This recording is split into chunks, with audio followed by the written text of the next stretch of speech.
In 1988, the Portland Trail Blazers held the 6th overall pick in the draft and selected one of the biggest busts in NBA history. A 7'6" center out of Virginia by the name of Weck. His height, wingspan, and interior presence had scouts drooling back in 1988. Sadly, Weck was out of the NBA by 1994 due to multiple injuries that made him a shell of the players scouts fell in love with. The Blazers are known for being terrible at developing big men. Their training staff was known as some of the worst in the business. So were the Blazers to blame for Weck's career? What if I told you that just 4 years before Weck was selected, the Blazers picked another center in the first round that didn't even last 3 years in the NBA? This is a story about the rise and fall of LaRue Streeter.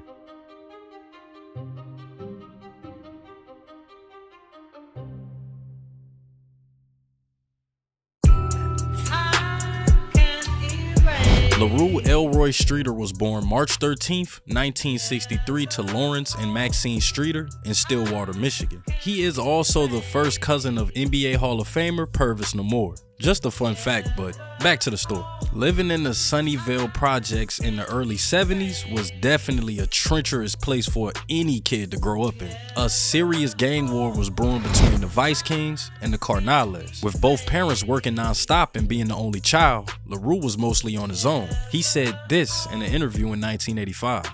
I done seen it all in my hood, man. Drugs, prostitutes, murder. Man, I was taking out the trash one night, right? Shoot, I had to be like 8 or 9 years old. I saw a dead body rotting in the dumpster. And that dude had to be there for days. Nobody called the police, nothing. See, that really kind of messed me up.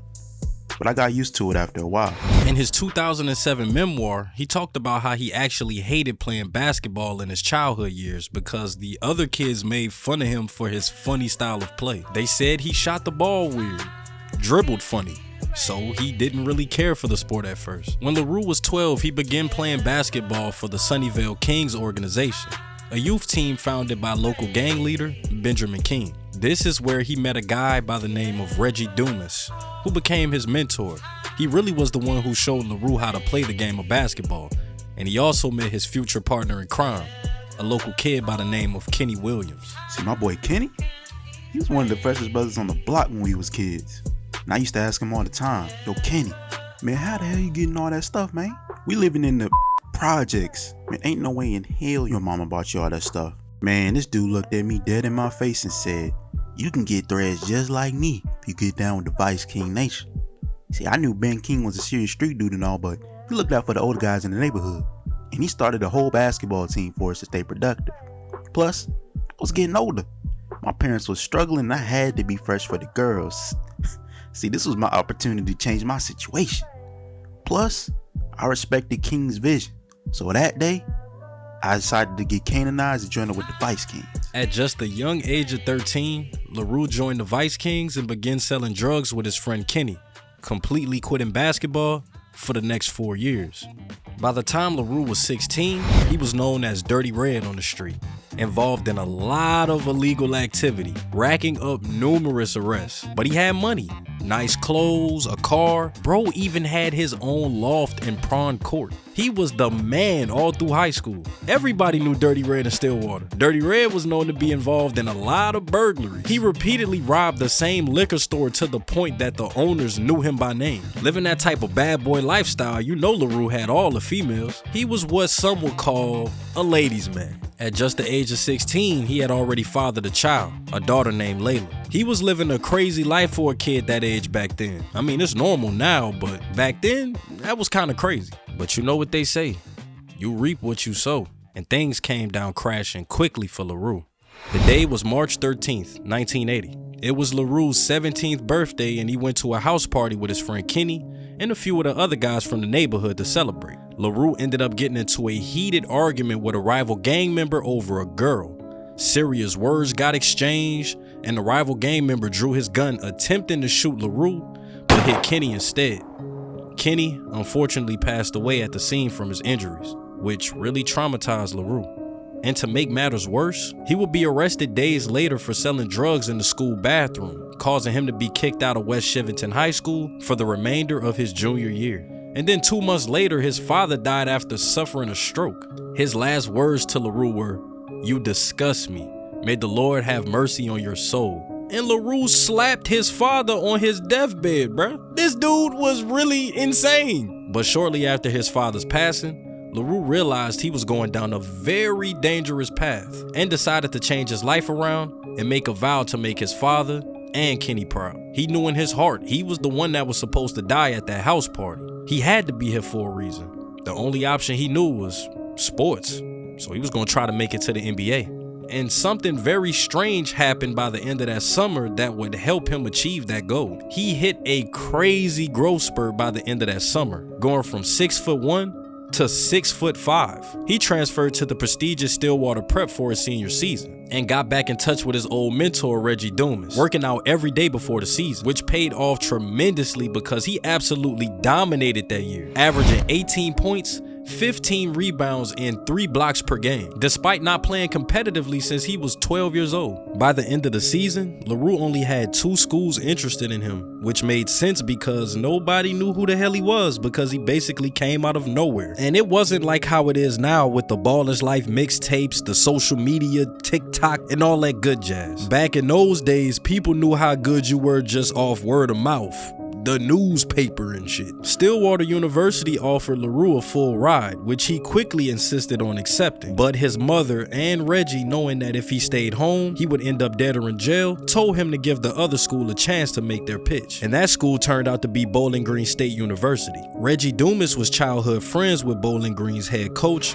Gerald Fisher. Reggie convinced Fisher to come to one of LaRue's games, and he was immediately sold. Now, at that point in time, Bowling Green wasn't the powerhouse that we know today, but they were a D1 program looking for a guy like LaRue to change their basketball culture. Coach Fisher saw NBA potential in LaRue. He took a campus visit and committed right on the spot. This was definitely somewhere he saw himself being for the next 4 years. As a true freshman in the 1981-82 season, LaRue did not see the floor as much as he expected to, which was typical for any freshman. He averaged 6.2 points and 4 rebounds per game that season. But that year, he was more known on campus for the things he did off the court. LaRue actually fathered 3 more children in just 1 year of him being on campus, which was insane. I'm telling you, this nigga was wild. He also brought that hustler mentality with him too. See, this wasn't the NIL era that we in today. Niggas was broke.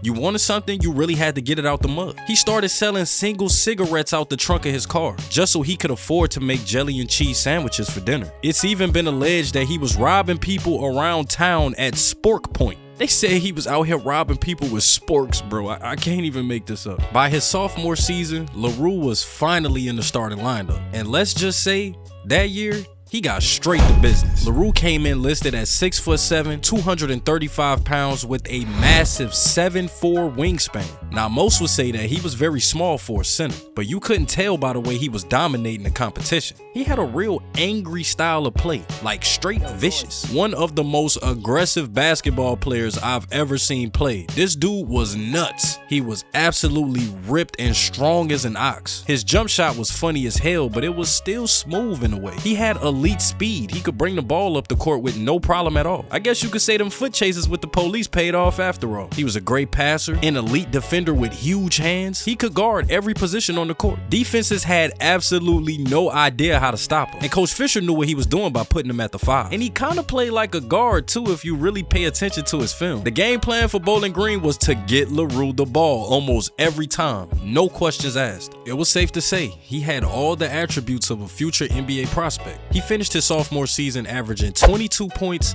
10 rebounds, and 2 blocks per game. Bowling Green will finish their season 21-9, winning the MAC championship but losing to St. John's in the first round of the NCAA tournament. He made the All-MAC first team and MAC All-Defensive team, also winning the MAC Player of the Year, MAC Defensive Player of the Year, and he was a consensus first team All-American. And his junior season was pretty much a repeat of that last year, but times 2. He averaged 28 points, 12 rebounds, and 2.5 blocks per game. And best believe scouts from every single NBA team were lined up all over the place during his games. Bowling Green was ranked 4th in the nation for the first time in school history, and LaRue Mania was in full effect. The whole town of Bowling Green was absolutely ecstatic. Bowling Green would have an undefeated season and win the MAC championship again that year. And of course, they won the NCAA tournament for the first time in school history. LaRue won so many awards that year, it was ridiculous. National College Player of the Year, NCAA Final Four Most Outstanding Player, First Team All-American, the list goes on. After winning that championship, he cried as he thought about his father and Kenny and how far he had come to get to this point. He was grateful that his family, Reggie Dumas, and Coach Fisher believed in him. Shortly after, he would announce that he would be declaring for the 1984 NBA draft.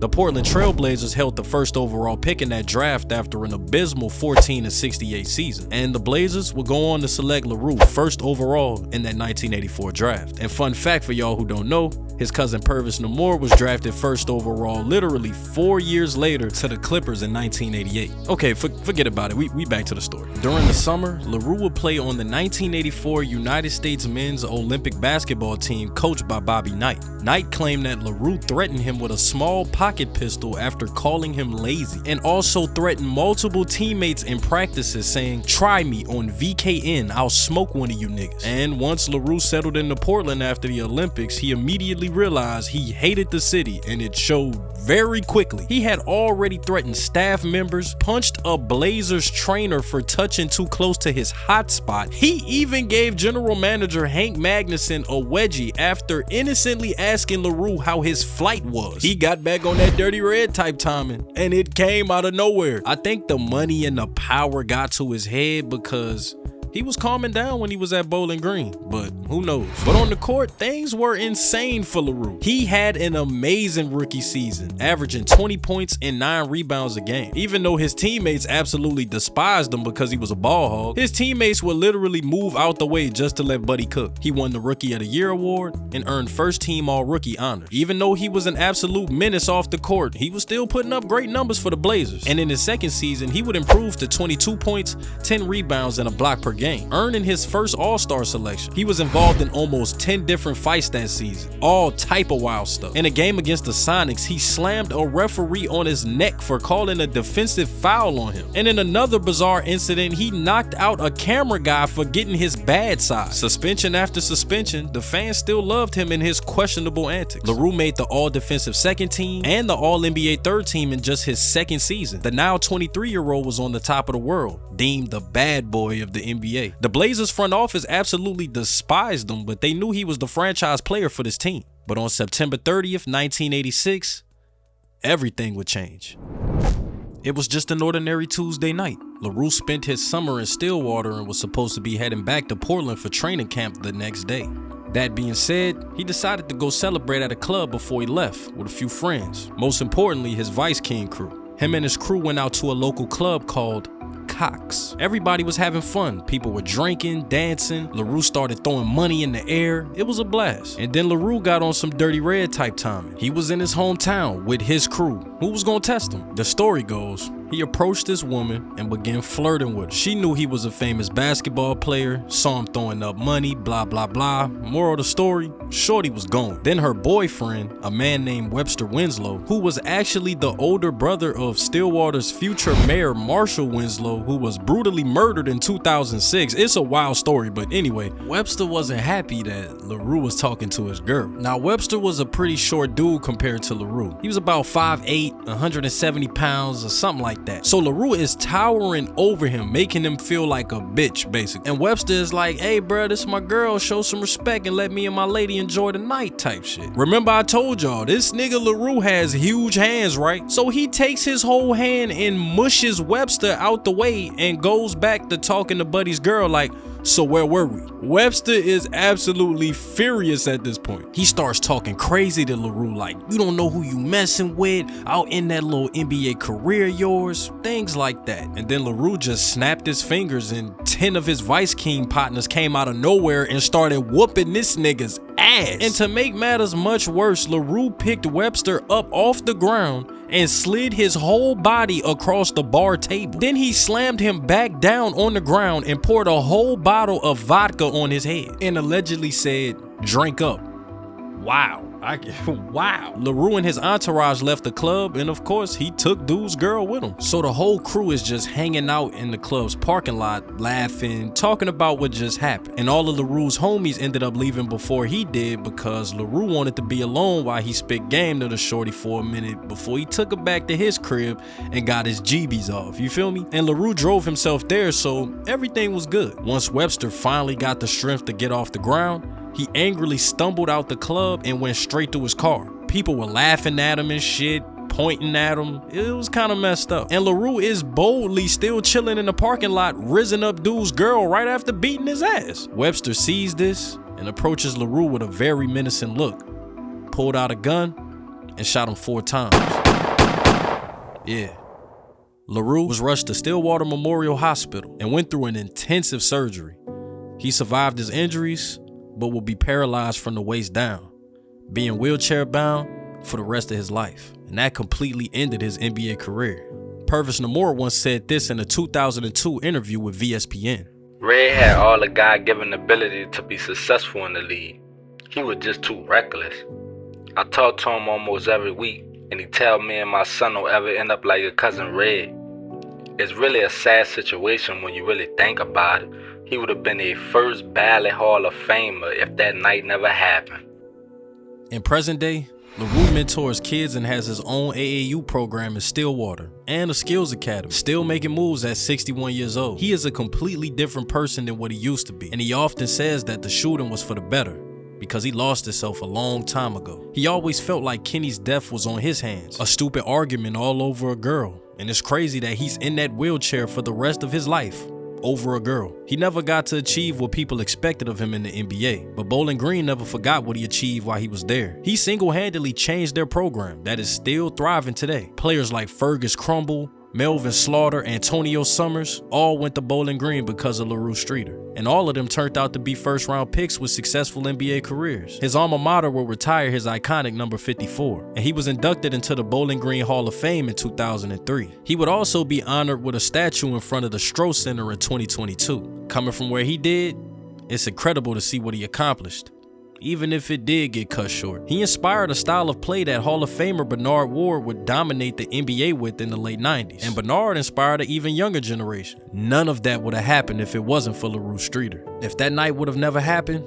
LaRue would have continued his legacy in Portland, and Weck would have never ended up there in the first place. And maybe the Blazers wouldn't be a joke of a franchise still to this day. When it was all said and done, LaRue fathered a ridiculous total of 36 confirmed biological children and has 75 grandchildren so far. He has a grandson that's actually pretty good. Maybe I'll do a story on him one day.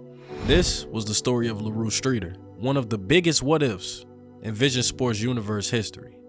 If you want your character to be featured in a future episode, follow the template in the pinned comments. Submit that character in the comment section, and I will pick a random winner to be the next character. Hope you enjoyed. Bounce like my checks did back in the day. Before I got this paper, before I got paid. When all I had was dreams, making it some way. We can bounce like my checks